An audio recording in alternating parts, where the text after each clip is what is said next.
Hello दोस्तों, आपका स्वागत है स्कॉलर एलाइट में। पिछले वीडियो में हमने चंबल संभाग के बारे में बात किए थे, जिसमें 3 ज़िले थे आपके चंबल संभाग के अंतर्गत। उसके बारे में हमने जाना था। आज के इस वीडियो में हम बात करेंगे जबलपुर संभाग की। चंबल संभाग जो था क्षेत्रफल की दृष्टि से सबसे छोटा संभाग था, लेकिन आज हम यहाँ पे बात करने जा रहे हैं जबलपुर संभाग की। तो जबलपुर संभाग जो है क्षेत्रफल की दृष्टि से सबसे बड़ा संभाग है। तो जबलपुर, जैसा कि आप सभी को पता है कि जबलपुर को संस्कार धानी भी कहा जाता है। तो संस्कार धानी यानी कि संस्कार यानी 7 से संस्कार और 7 से 7। तो जबलपुर के अंतर्गत 7 जिले आते हैं। तो इसको आप ऐसे याद कर सकते हैं कि 7 से संस्कार और 7 से 7। तो अब हम बात करते हैं कि वो 7 जिले कौन कौन से हैं। तो जबलपुर संभाग की अगर हम बात करें तो वो जिले हैं जबलपुर, कटनी, सिवनी, नरसिंहपुर, बालाघाट, मंडला और छिंदवाड़ा। ये आपके 7 जिले हो गए और ये क्षेत्रफल की दृष्टि से सबसे बड़ा संभाग है। सबसे पहले हम बात करेंगे जबलपुर जिले की, क्योंकि उसके बारे में बहुत ही ज़्यादा फैक्ट्स हैं हमारे पास। तो हम बात करेंगे जबलपुर ज़िले की। तो अगर जनसंख्या की हम बात करें तो यहाँ की जनसंख्या है 24,60,714। लगभग इतनी ही जनसंख्या है 2011 के आंकड़ों के अनुसार। क्षेत्रफल की अगर हम बात करें तो क्षेत्रफल की दृष्टि से यहाँ का जो क्षेत्रफल है वो है 5,210 वर्ग किलोमीटर।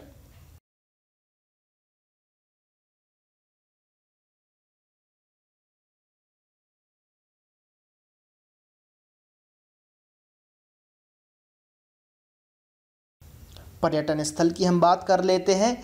यहाँ पे पर्यटन स्थल में मदन महल की पहाड़ी या मदन महल का किला, जिसको राजा मदन सिंह ने बनवाया था। 64 योगिनी का मंदिर, पिसनहाड़ी की मरिया और पीजनहरी जैन तीर्थ मंदिर। उसके अलावा भेड़ाघाट धुआंधार जलप्रपात भी यहाँ पे है। यह एकमात्र ऐसा जलप्रपात है जो कि सफ़ेद सफ़ेद संगमरमर की चट्टानों या वादियों से होकर गुजरता है। ये बहुत ही इम्पॉर्टेंट है क्योंकि यहाँ पे ये धुआंधार जो है बहुत ही अच्छा है और यहाँ पे कई मूवी की शूटिंग्स भी होती हैं। अभी अगर हम लेटेस्ट में बात करें तो मोहनजोदाड़ो यहीं पे शूट की गई थी। उसके कुछ व्यू थे वो यहाँ पे शूट किए गए थे। जो उसमें फेमस है वो मगरमच्छ वाला सीन, वो भी यहीं से शूट किया गया था, भेड़ाघाट धुआंधार जलप्रपात जबलपुर से। यहाँ पे बात करें तो Gun Carriage Ordnance Factory Khamaria है यहाँ पे। और जबलपुर की एक और नया बात, अभी करंट की हम बात कर लें तो यहाँ पे गेहूं एवं मक्का अनुसंधान केंद्र बनाया जा रहा है। अंतर्राष्ट्रीय गेहूं एवं मक्का अनुसंधान केंद्र, जो कि आपका खमरिया के आसपास ही बनाया जा रहा है। यहाँ पे कई ऑर्डिनेंस फैक्ट्री हैं, जैसे कि अगर हम बात करें तो एक गन कैरेज हो गई। उसके बाद व्हीकल फैक्ट्री भी है यहाँ पे, BFJ व्हीकल फैक्ट्री जबलपुर। उसके बाद COD भी है आपका, ठीक है, ऑर्डिनेंस डिपो। उसके बाद हम बात करें तो BSNL भी है यहाँ पे, ग्रे आयरन फैक्ट्री है। तो यहाँ पे कई सारी आपको ऑर्डिनेंस फैक्ट्री देखने को मिल जाएंगी जबलपुर शहर में। बात करते हैं हम मध्य प्रदेश का मानक समय। जो MP का मानक समय लिया गया है वो जबलपुर से ही लिया गया है। तो ये एक मोस्ट IMP क्वेश्चन बन सकता है कि MP का मानक समय किस जिले से लिया गया है। तो MP का मानक समय जो लिया गया है वो जबलपुर जिले से लिया गया है। मध्य प्रदेश की बात करें तो मध्य प्रदेश उच्च न्यायालय जो है, मध्य प्रदेश का हाई कोर्ट, उसकी स्थापना कब हुई थी। तो उसकी स्थापना हुई थी 1956 में, जो कि जबलपुर में ही है। तो MP का हाई कोर्ट आपका जबलपुर में है और इसके खंडपीठ जो हैं वो ग्वालियर वगैरह में है, मिल जाएंगे आपको।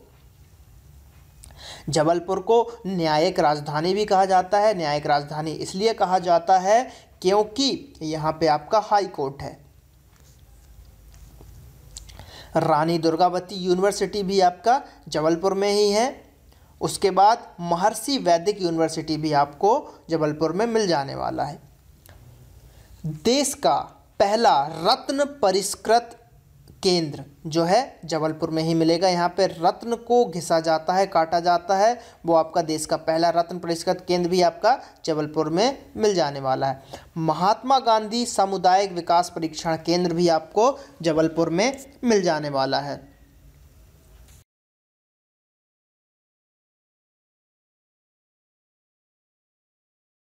मध्य प्रदेश का प्रथम कृषि विश्वविद्यालय जो कि 1964 में खोला गया था, जिसका पूरा नाम है जवाहरलाल नेहरू कृषि विश्वविद्यालय JNKVV।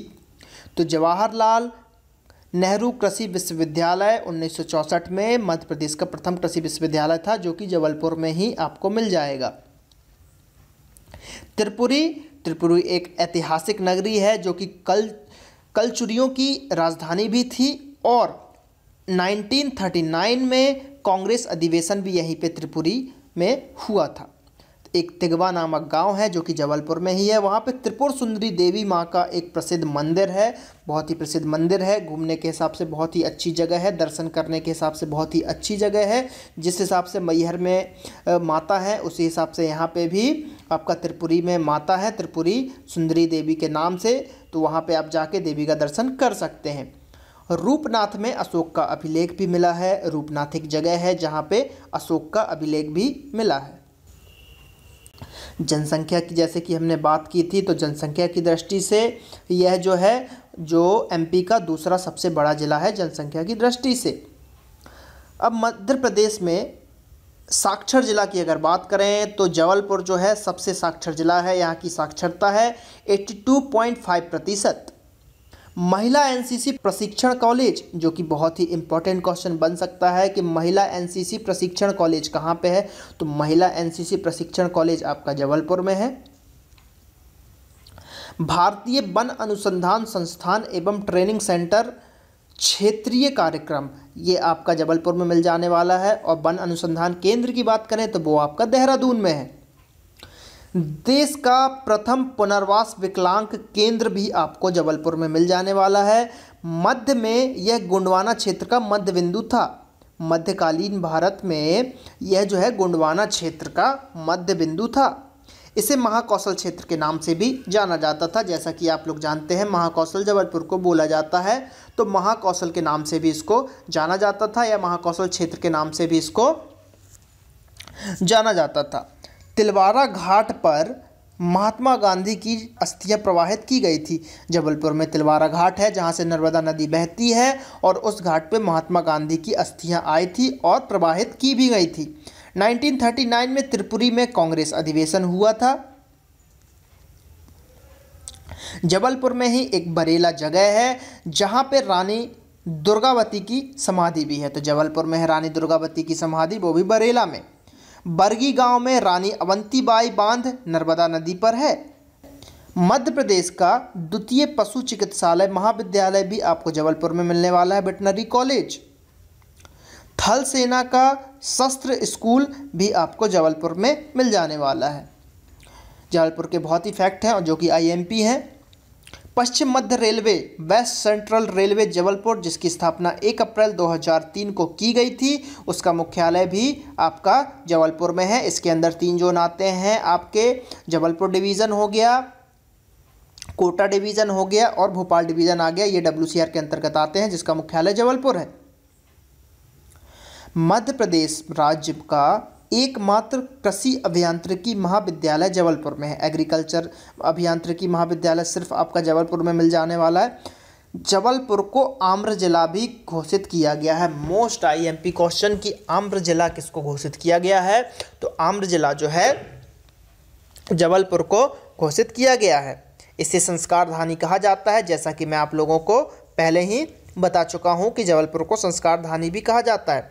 सुभद्रा कुमारी चौहान समारोह जबलपुर में आयोजित किया जाता है, क्योंकि सुभद्रा कुमारी चौहान जी का घर भी आपको जबलपुर में मिल जाएगा, रानीताल के पास। सर्वाधिक पुरुष साक्षरता वाला जिला आपका जबलपुर हो जाने वाला है। यहाँ पे पुरुष साक्षरता की अगर हम बात करें तो 91.40% है।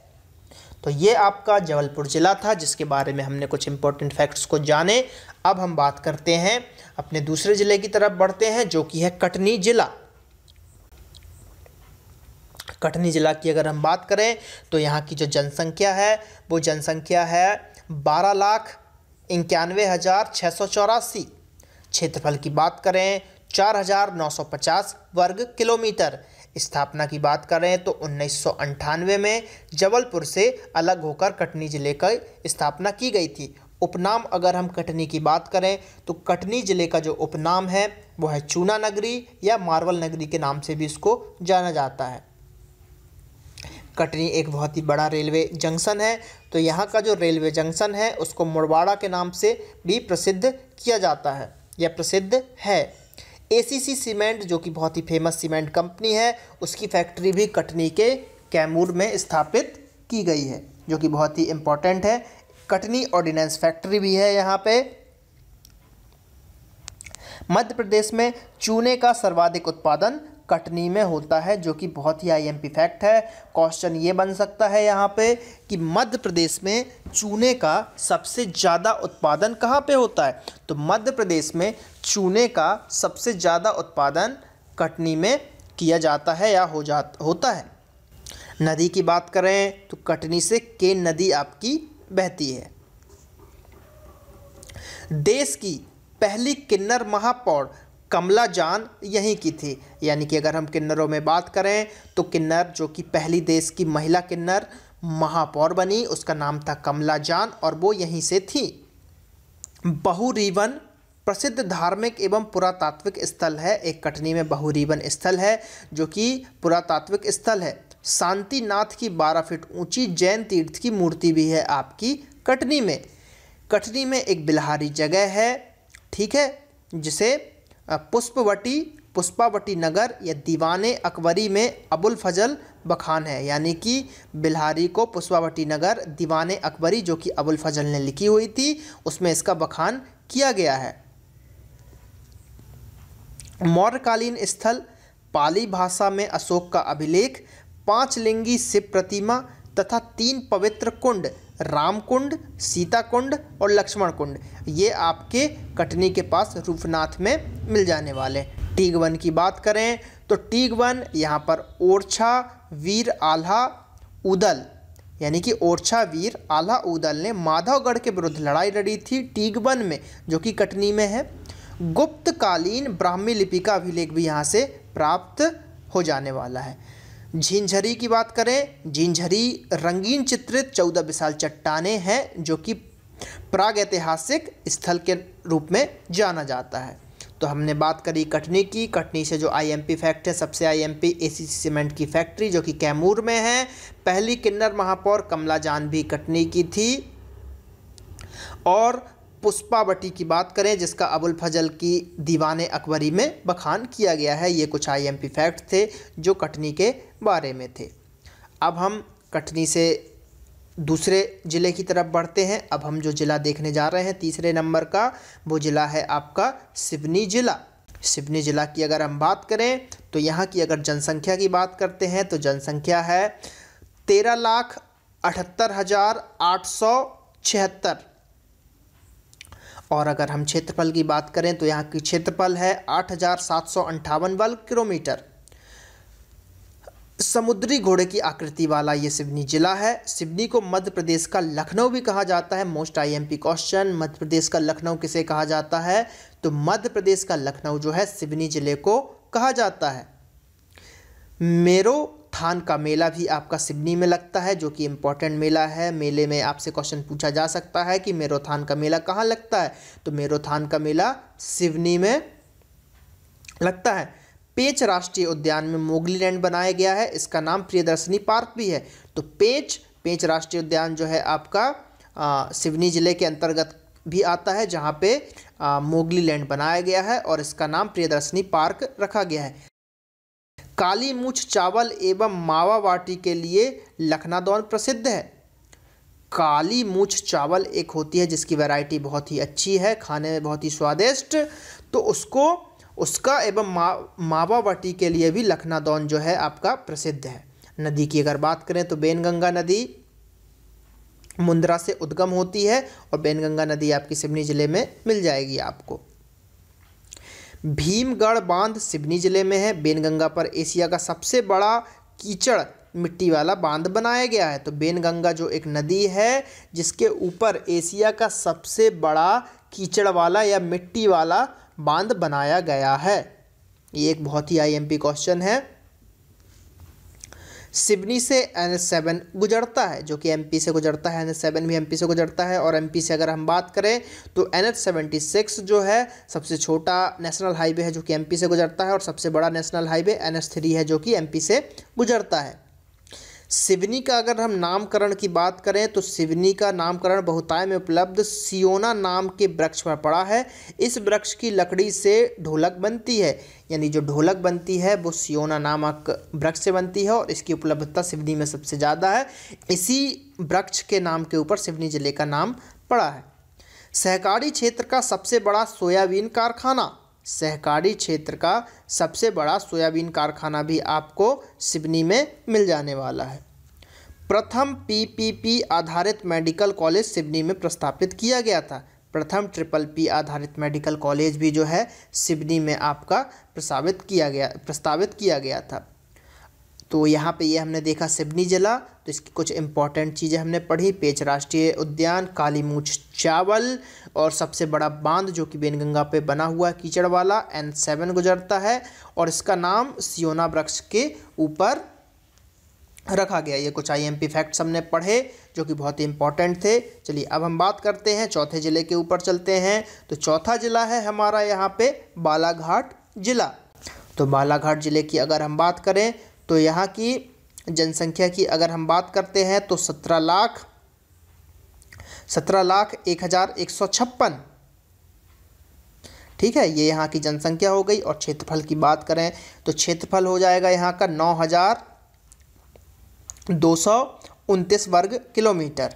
बालाघाट की हम बात करते हैं तो बालाघाट में सबसे ज़्यादा चावल का उत्पादन किया जाता है। ये यहाँ का महत्वपूर्ण फैक्ट है। या इसको धान उत्पादक में भी शीर्ष जिला बोला जाता है। तो जहाँ पे धान ज़्यादा होगी तो चावल भी होगी। तो बालाघाट, इसको हमने ऐसे याद किया है, बालाओं को चावल खाना बहुत ही ज़्यादा पसंद है, तो चावल जो है बालाघाट में सबसे ज़्यादा होता है। छत्तीसगढ़ और महाराष्ट्र के साथ एमपी की सीमा बनाता है ये। पहले यह जिला शिकारियों का स्वर्ग के नाम से भी प्रसिद्ध था। यानी कि अगर क्वेश्चन पूछ लिया जाता है कि शिकारियों के स्वर्ग के नाम से कौन सा जिला आपका प्रसिद्ध था, तो शिकारियों के स्वर्ग के नाम से बालाघाट जिला प्रसिद्ध था। बालाघाट का स्थानीय नाम बुरहा या बुरा था। स्थानीय नाम बुरहा या बुरा था क्योंकि शिकारी लोग यहाँ पे बहुत ज़्यादा शिकार करते थे, इसलिए इनको बुरहा या बुरा कहा जाता था। लमाटा बालाघाट के अंतर्गत आता है। यहाँ पर धूती बांध बेनगंगा नदी पर निर्मित है। और बालाघाट को मैग्नीज की नगरी भी कहा जाता है। बालाघाट को क्या बोला जाता है? बालाघाट को मैग्नीज की नगरी भी बोला जाता है। तो ये बहुत ही इंपॉर्टेंट है, मैग्नीज सिटी के नगरी के नाम से भी जाना जाता है। बालाघाट, जैसा कि मैं आप लोगों को बता चुका हूँ कि धान उत्पादक दिशा है, यानी कि चावल भी यहाँ पे सबसे ज़्यादा आएगी। बालाघाट में बैगा जनजाति भी पाई जाती है, जो कि हमारे एमपी की सबसे पिछड़ी जनजातियों में से एक है बैगा जनजाति। और बैगा जनजाति एक पर्व मनाती है जिसका नाम है दूध लौटाओ, कुछ इस टाइप का एक पर्व है जो कि बैगा जनजाति भी मनाती है। भारवेली की बात करें तो भारवेली भी आपकी बालाघाट के अंतर्गत आता है, जिसमें एशिया की सबसे बड़ी भूमिगत मैग्नीज खदान है। यहाँ पे भर भर के हमको भारवेली में मैग्नीज मिलता है, तो मैग्नीज खान हो जाएगी आपकी बालाघाट में। तो एशिया की सबसे बड़ी भूमिगत मैग्नीज खदान है बालाघाट में। बालाघाट में बांस सबसे ज़्यादा होता है, जिसको हम बैम्बू बोलते हैं। तो बालाघाट में बांस सबसे ज़्यादा होता है, इसको आप याद कर सकते हैं अपने हिसाब से ट्रिक बना के। मध्य प्रदेश का सर्वाधिक लिंगानुपात यहीं पे है, और सर्वाधिक कम, जैसा कि मैंने बताया था आपको, भिंड में है। तो सर्वाधिक यहाँ पे है। मध्य प्रदेश का सर्वाधिक लिंगानुपात वाला जिला बालाघाट जिला। यहाँ की जो अगर बात करें लिंगानुपात कितना है, तो यहाँ पे 1000 लड़कों पे 1021 लड़कियाँ हैं। मलाज खंड की बात करें, जो कि बालाघाट के अंतर्गत आता है, तो मलाज खंड तहसील, जिसको तांबा नगरी के नाम से भी जाना जाता है, और यहाँ से तांबा निकलता है। तो मलाज खंड से तांबा निकलता है, और लेकिन भारवेली से हमको मैग्नीज निकलती है। मैग्नीज की खदान है भारवेली में। फॉरेस्ट कॉलेज भी आपका बालाघाट में मिल जाने वाला है। आपका वन कॉलेज भी कहाँ पे मिल जाने वाला है? बालाघाट में मिल जाने वाला है। हिंदुस्तान कॉपर प्रोजेक्ट, जैसा कि मैंने बताया आपको कि मलाजखंड तहसील को तांबा नगरी भी कहा जाता है, यहाँ से तांबा निकलता है, तो यहाँ पे हिंदुस्तान कॉपर प्रोजेक्ट भी चलाएगा। वो भी कहाँ पे चलाया जाएगा? आपका वो चलाया जाएगा मलाजखंड बालाघाट में। यहाँ की नदियों की बात करें तो बेनगंगा यहाँ की प्रमुख नदियों में से एक है। लौंजी का प्रसिद्ध किला, लौंजी का प्रसिद्ध किला जैसे कलचुरी वंश के शासकों ने बनवाया था, ये भी आपको बालाघाट में मिल जाने वाला है। कलचुरी कालीन मंदिर भी यहाँ पे मिलेगी आपको। हट्टा नामक ऐतिहासिक स्थल जो कि बावड़ी व मंदिर के लिए प्रसिद्ध है तथा यहाँ पर ब्रिटिश कालीन शक्तिशाली जमींदारी थी। तो ये आपका कुछ इंपॉर्टेंट क्वेश्चन बन सकता है यहाँ से कि हट्टा नामक ऐतिहासिक स्थल कहाँ पे है? तो हट्टा नामक ऐतिहासिक स्थल जो है आपका बालाघाट जिले में मिल जाने वाला है। तो हमने यहाँ पे अभी बालाघाट जिला देखा, जिसके बारे में बहुत ही आईएमपी फैक्ट्स देखे। मलाजखंड तांबा नगरी देखा हमने, भारवेली मैग्नीज की खदान देखा हमने, सबसे ज़्यादा लिंगानुपात हमने देखा यहाँ पे। तो इस टाइप से बहुत ही इंपॉर्टेंट फैक्ट्स जो थे हमने यहाँ पे देख लिए हैं। अब हम बात करते हैं हमारे अगले ज़िले के ऊपर, जो कि है नरसिंहपुर ज़िला। अगर हम क्षेत्रफल की बात करें तो यहाँ का क्षेत्रफल है 5133 वर्ग किलोमीटर। जनसंख्या की बात करें तो जनसंख्या है यहाँ की 10,92,141। यहाँ पे अगर हम बात करें नरसिंहपुर में, बरमान मेला जो है नरसिंहपुर ज़िले में लगता है आपका। तो ये बहुत ही आईएमपी क्वेश्चन हो जाता है कि मेले से रिलेटेड जितने भी क्वेश्चन हैं वो आईएमपी रहेंगे, ठीक है। तो बरमान मेला आपका कहाँ लगता है? तो बरमान मेला आपका लगता है नरसिंहपुर में। फसल की बात करें तो यहाँ पे सोयाबीन और गन्ना जो कि ज़्यादा फेमस है आपका नरसिंहपुर ज़िले के अंदर। पर्यटन स्थल की अगर हम बात करें तो डमरू घाटी देखिए, डमरू से रिलेट कर लेंगे इसको, क्योंकि डमरू किसके पास रहता है? शंकर जी के पास। तो डमरू घाटी में विशाल शिवलिंग के भीतर लघु शिवलिंग है, यानी कि एक बहुत ही बड़े शिवलिंग के अंदर एक छोटा शिवलिंग भी है। तो नरसिंहपुर का किला और बरमान घाट भी यहाँ के लिए फेमस है पर्यटन स्थल में। तो सबसे आईएमपी जो है डमरू घाटी। तो ऐसा क्वेश्चन आ सकता है कि डमरू घाटी कहाँ है? तो यह है आपका नरसिंहपुर में। और दूसरा, डमरू घाटी किसके लिए फेमस है? तो यहाँ पे बड़े शिवलिंग के अंदर एक छोटा शिवलिंग मिल जाने वाला है आपको। और ये मध्य प्रदेश का केंद्र बिंदु है आपका नरसिंहपुर। मध्य प्रदेश का केंद्र बिंदु है, मोस्ट आईएमपी क्वेश्चन है। ओके, आप लोगों को याद रखना पड़ेगा इसको। जाट सरदार द्वारा नरसिंह भगवान का विशाल मंदिर यहाँ पे बनवाया गया है। और अरहर उत्पादन में प्रथम जिला है। तो जैसा कि अरहर की दाल होती है, जो कि नरसिंहपुर की फेमस दाल है अरहर, और यहाँ पे सबसे ज़्यादा इसका उत्पादन होता है, तो अरहर उत्पादन में प्रथम जिला है। बलथारी, यहाँ पर भीमकुंड और अर्जुन कुंड है। पांडव ने यहीं पर सतधारा निकाली थी तथा राजा बलि की स्थली व बलथारी के निकट ही सांकल घाट पर शंकराचार्य जी ने ध्यान किया था। तो ये बहुत ही इम्पॉर्टेंट जगह हो जाती है कि भाई भीमकुंड और अर्जुन कुंड कहाँ पे है? तो भीमकुंड और अर्जुन कुंड नरसिंहपुर जिले के बलथारी जगह पर स्थित है। बोहानी की अगर हम बात करें तो आला उदल के पिता जसराज और चाचा बछराज 12वीं सदी में यहीं के राजा थे, यानी कि जो आला उदल थे उनके जो पिताजी थे वो यहीं के थे, नरसिंहपुर बोहानी के।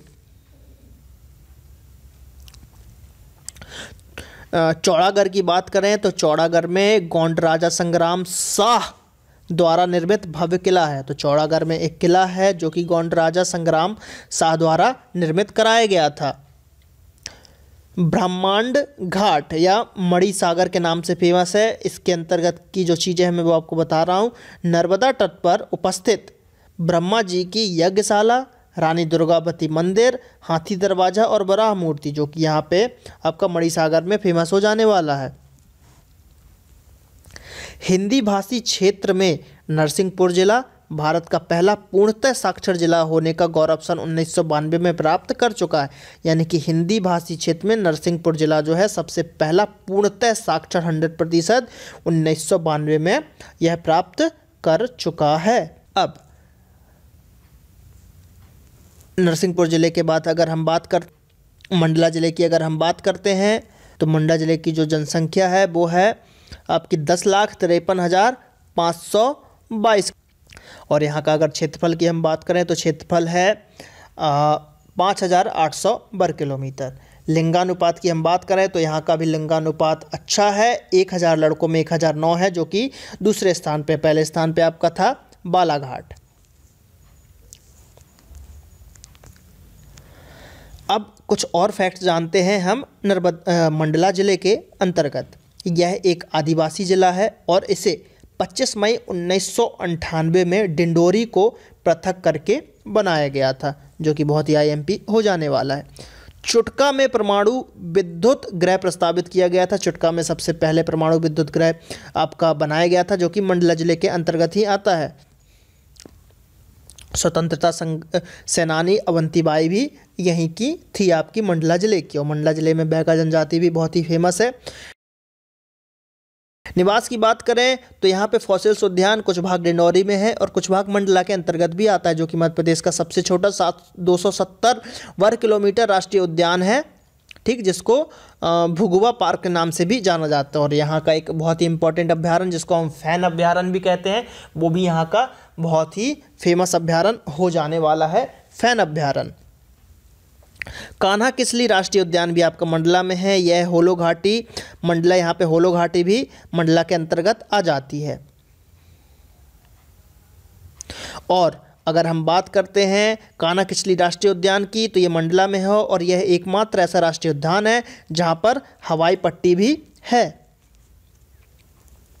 तो हमने ये जाना मंडला ज़िले के बारे में।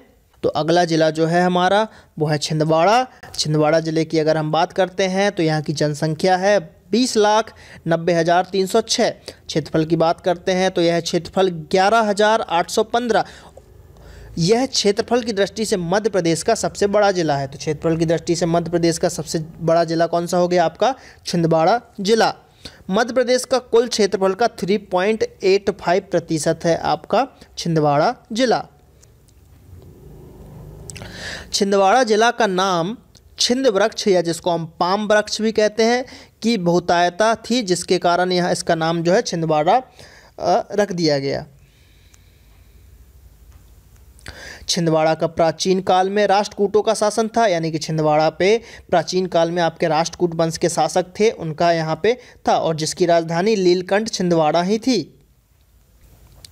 बादल कोई आदिवासी म्यूजियम जो कि 1954 में स्थापित किया गया था, इसे मध्य प्रदेश की सभी जनजातियों के लिए संबंधित तथ्यों को प्रदर्शित किया गया है। यानी कि ये बहुत ही आईएमपी क्वेश्चन हो जाता है कि बादल कोई आदिवासी म्यूजियम कहाँ है और कब बना, तो यह 1954 में स्थापित किया गया और ये छिंदवाड़ा में है और यहाँ पे सभी जनजातियों के तथ्यों को प्रदर्शित किया गया है। आदिवासी कला संग्रहालय छिंदवाड़ा में ही आपका उपस्थित है। आदिवासी कला संग्रहालय छिंदवाड़ा में है। एग्रो कॉम्प्लेक्स की स्थापना राज्य द्वारा की गई है, जो कि छिंदवाड़ा में है। बहुत ही आईएमपी क्वेश्चन है कि एग्रो कॉम्प्लेक्स कहाँ है, तो एग्रो कॉम्प्लेक्स जो है वो आपका छिंदवाड़ा में मिल जाने वाला है। टेक्सटाइल पार्क की घोषणा भी केंद्र द्वारा कर दी गई है कि टेक्सटाइल पार्क जो है आपका छिंदवाड़ा में बनवाया जाएगा। हिंदुस्तान लीवर लिमिटेड का कारखाना भी आपको छिंदवाड़ा में मिल जाने वाला है। पेंच राष्ट्रीय उद्यान का कुछ भाग इस जिले में भी है, अभी हमने पिछले जिले में पढ़ा था पेंच राष्ट्रीय उद्यान के बारे में, और कुछ भाग जो है आपका छिंदवाड़ा में भी मिल जाने वाला है। छिंदवाड़ा की और बात करें तो यहाँ पे कोरकू जनजाति भी पाई जाती है। बहुत ही आईएमपी है कि कोरकू जनजाति कहाँ पाई जाती है, तो ये आपकी छिंदवाड़ा में भी पाई जाती है। और अगर हम बात करते हैं यहाँ पे कुकड़ी खापा एक जगह पे है जहाँ पे तिलवेनी पर्वत श्रेणी पर 60 फीट ऊंचा जलप्रपात है, जो कि बहुत ही आईएमपी जलप्रपात हो जाने वाला है। तो कुकड़ी खापा 60 फीट ऊंचा जलप्रपात यहाँ पे पाया जाता है।